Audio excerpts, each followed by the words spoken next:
In the beginning, there was the Word, and the Word was poetry. If the Word was God, then the answer to my father's cancer would be disbelief. And the chief reaction to get some sort of satisfaction out of life would be to pray. To sit in solemn silence as his soul has a dialogue with Father with a capital S, but he don't talk back.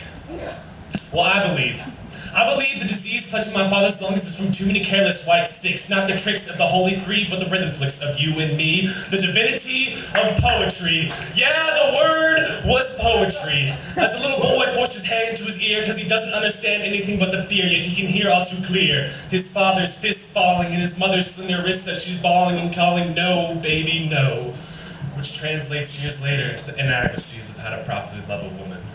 Yeah, the Word was poetry.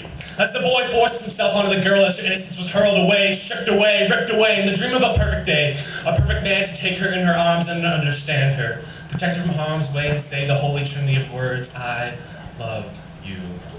The Word was poetry. In the backseat of a busted-up Volvo that he borrowed from his single mother as they gave in to the desires of each other, poetry. As the bully took a hit to the face and didn't fully comprehend what place the scrawny kid got the courage from, poetry. As he got to one knee to plead with the smallest circle to keep their family's broken circle together, poetry. It was poetry, Dad. Poetry gives us the strength to do the things that we don't have the courage to. Poetry that old hag that put the cigarette out after my first drag.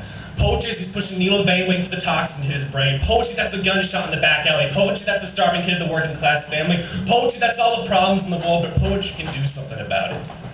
Give our bodies an awareness to make us want to move something about it. The Holy Trinity, the most divine divinity of you, me, and poetry. Words at my fingertips with ink-stained lips. The Word.